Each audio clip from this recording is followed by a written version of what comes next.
Well, hello there, and welcome back to the show. The US election. Yep, it's been a bumpy ride, and oh my god, has it not been fun watching.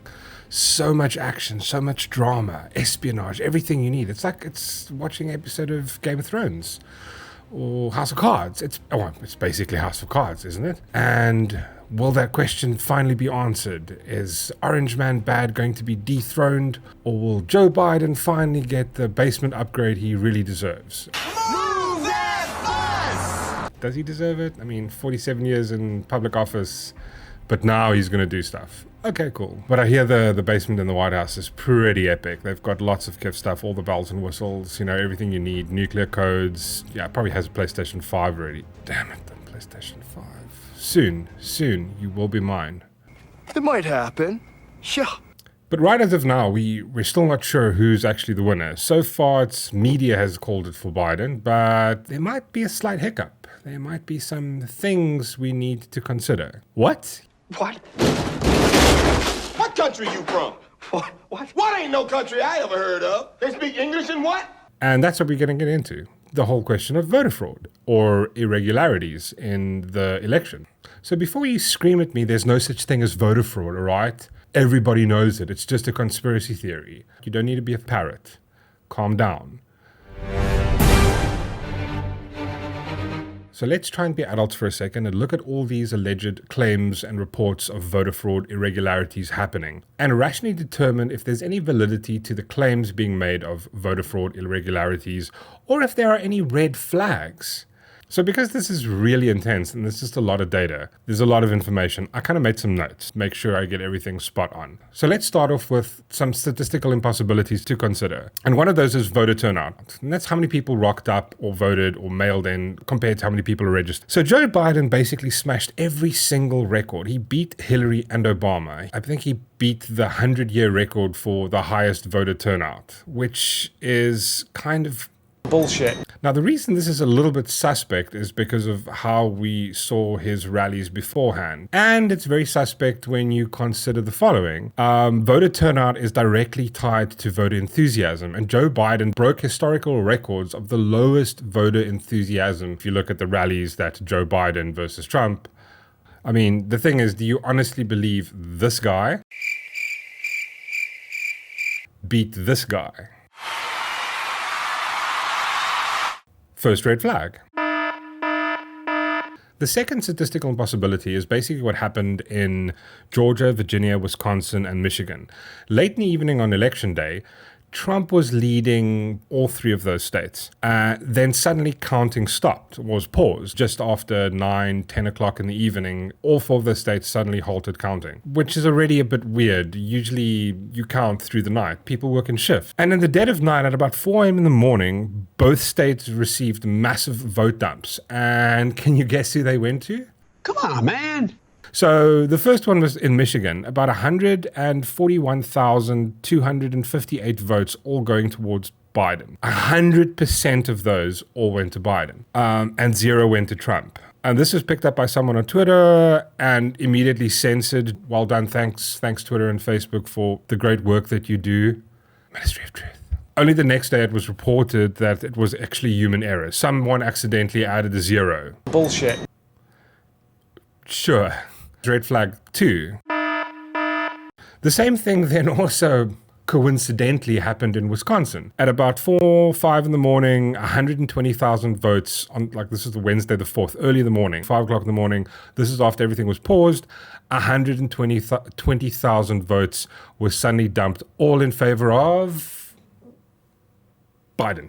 The excuse this time was, well, it was mostly absentee ballots, and that's an excuse.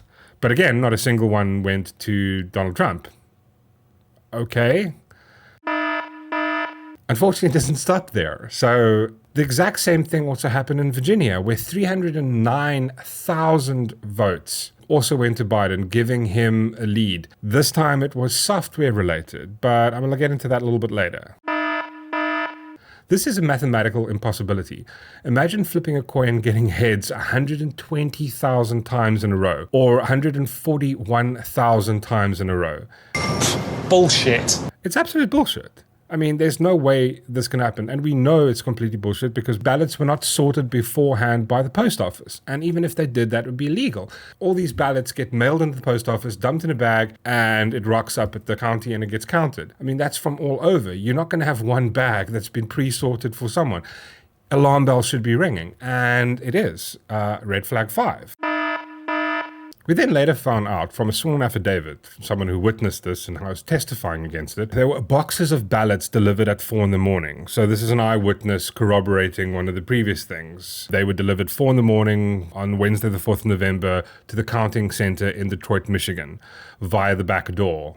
Not dodgy at all, unmarked vehicles, no one checked them coming in, just brought in. And all those votes obviously went to Trump? No, it went to Biden. Of course it went to Biden. So much for someone accidentally just adding a 0 like they previously stated, right? Hello? Like, okay, should we not be concerned yet? Not yet? Okay, let's go on.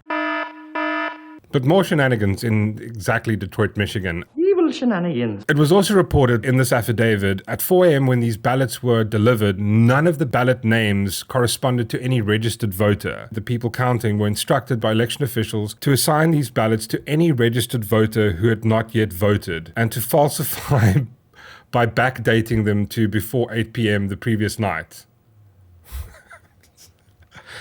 Sounds pretty regular, right? That's basically voter fraud. That by itself is evidence of voter fraud. But anyway, not enough for you. It's fine. Let's carry on. And even more shenanigans in Detroit. I swear to God, I'll pistol whip the next guy that says shenanigans. Hey, Farva, what's the name of that restaurant you like with all the goofy shit on the walls? You mean shenanigans? Oh. Jesus place, right?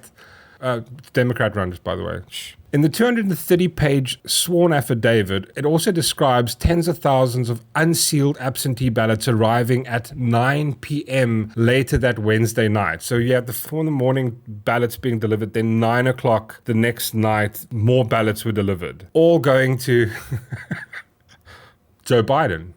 He's really doing well. Come on, man. Election workers were also instructed to backdate these to before the 3rd of November deadline. See, the reason they had to do this because absentee ballots, they had to be dated by the post office that it's been received on the 3rd of November. So anything that arrived that wasn't, it had to be put one side. Obviously, they didn't, and they were just counted as a... Still... Then we get to Pennsylvania, and the amount of fuckery that's going on here is just as bad as what's happening in Michigan. First there was the Pennsylvania Supreme Court decision, which allowed mail-in ballots that were postmarked by Election Day to be counted, even if they arrived as late as Friday, the 6th of November. Currently, there's a legal challenge regarding this, but again, that's just a red flag on its own. Maybe a minor red flag, let's call it a mini red flag, but red flag 9.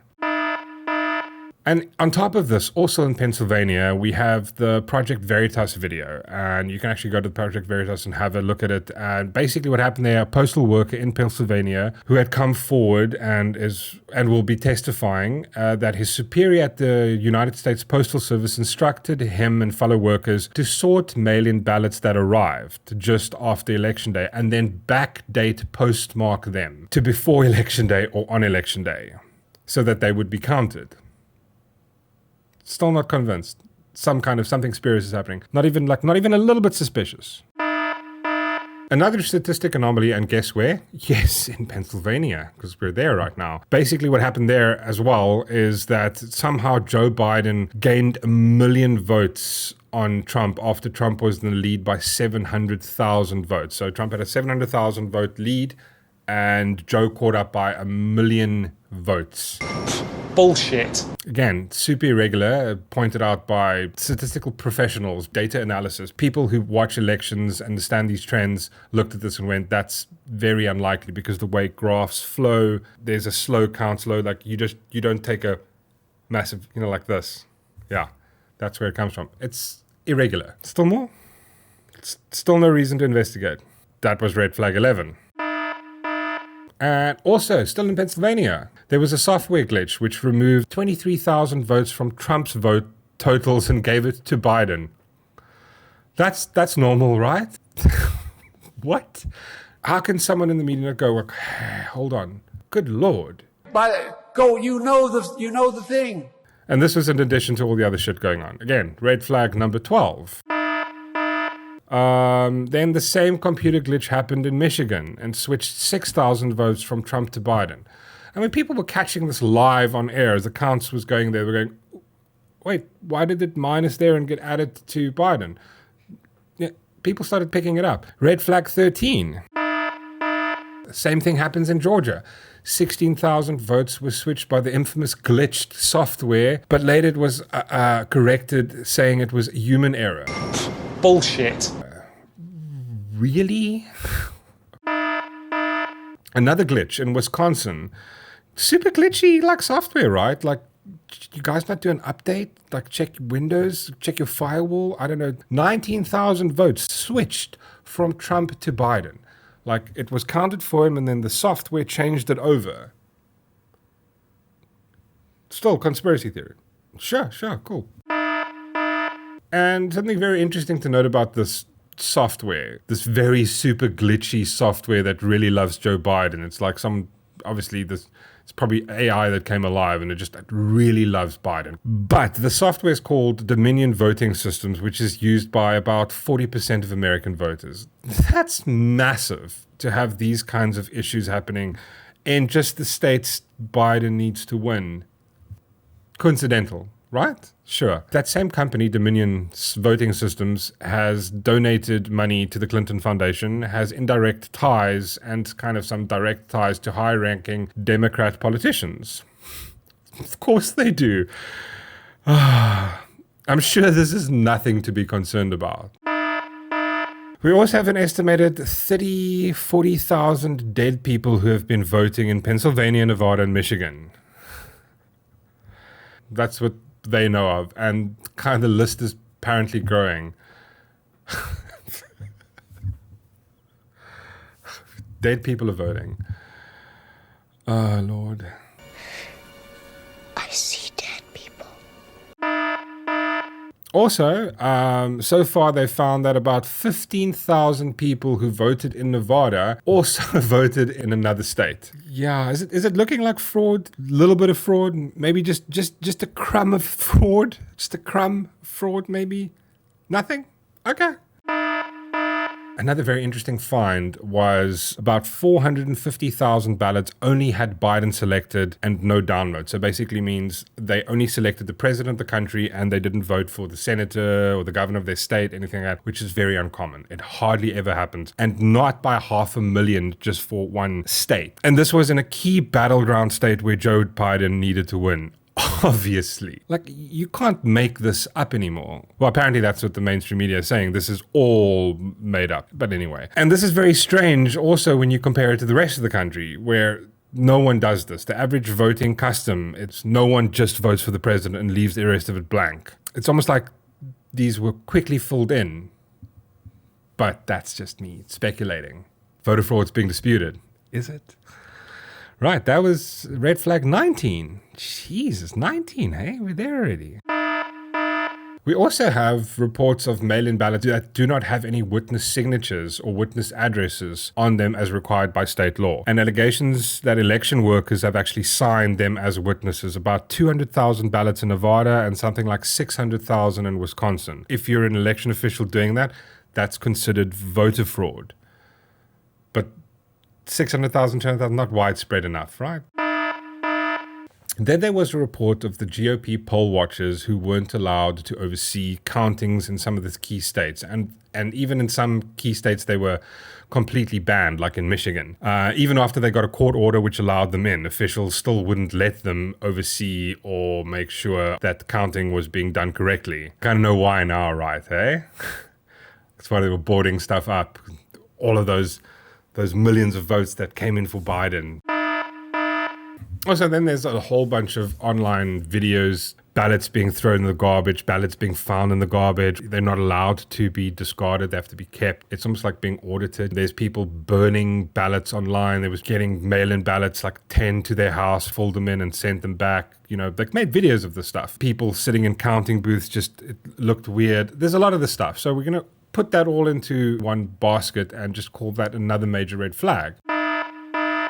Then there's the whole mass mail-in ballot issue, which is kind of a red flag all on its own. But I'm going to let the Attorney General Bill Barr make a case for why this isn't such a great idea.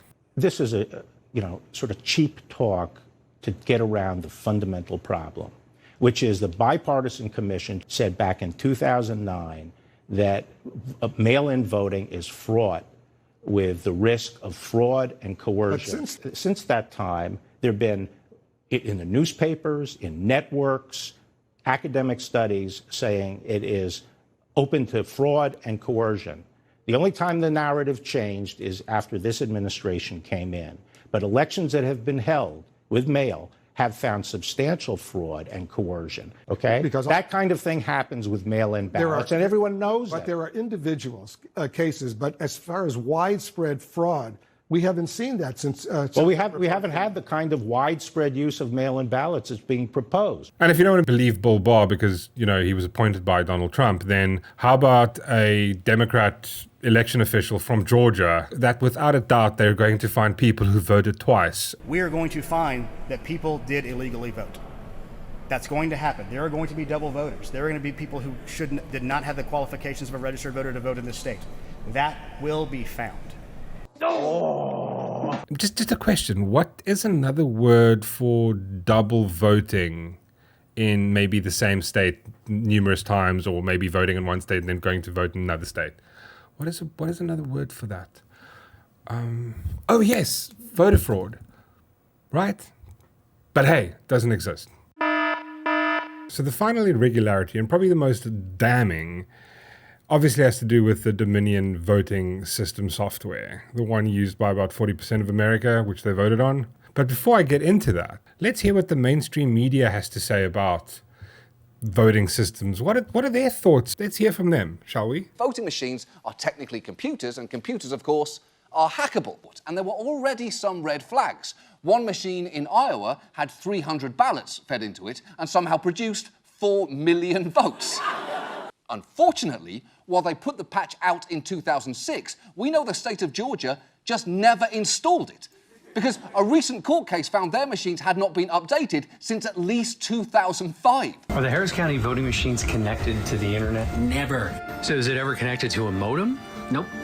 Well, I say that. It is a secure modem where we dial to an old-fashioned landline to the one of our 4 drop-off sites. But that's the internet, Stan! You literally just described the internet! DREs, and they are very bad. And things have gone wrong. In one local New Jersey election, a husband and wife were both running for seats on their county's Democratic committee. The DRE machines said that they lost, but the results had been switched with those of their opponents. And it's not just New Jersey. In 2016, 20% of voters voted on paperless DREs. I'm here to tell you that the electronic voting machines, they turned out to be an awful idea. One vote for McCain. That's because people like me can hack them all too easily. I'm a computer scientist who has hacked a lot. I've even gone to Congress to raise the alarm. Our highly computerized election infrastructure is vulnerable to sabotage and even to cyber attacks that could change votes. The safest and simplest solution, paper ballots. But if you don't want to believe me, or every single expert in cybersecurity who's thought this through, then take it from this guy.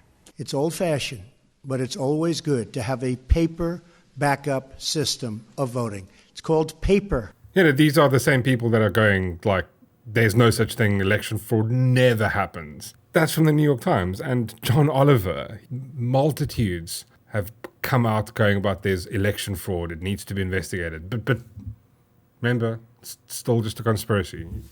Come on, man. But there's more. During a press conference stated that they had statistical partial evidence as well as witness affidavits of massive widespread voter fraud built into the Dominion software. Now, this on its own seems like a bit of a spy novel, if it wasn't for all those previous red flags I mentioned. And to add insult to injury, in the middle of the night, the Dominion offices suspiciously shut down or were moved. They were just I think, vacant. But again, all this is very much still quite new, so we'll find out how true these allegations are. Software is completely above board. Come on, y'all. Why acting suspicious?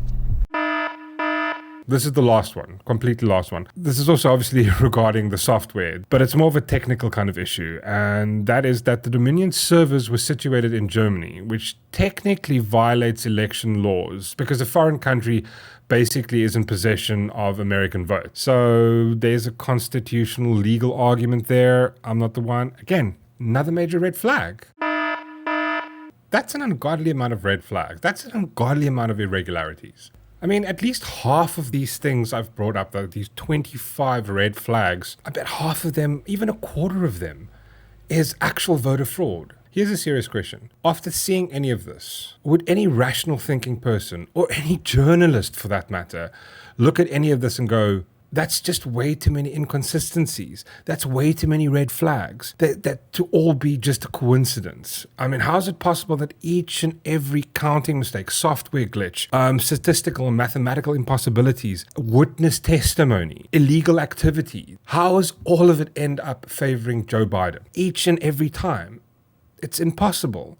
How can you look at any of that and go, nah, nothing to see here? There's nothing wrong. I don't know. I don't know what to say to you. Everybody pushing the same narrative that there's no voter fraud. Widespread voter fraud has been disputed. You've got articles. But then at the same time, you've got the same people who cried about the 2016 election being stolen.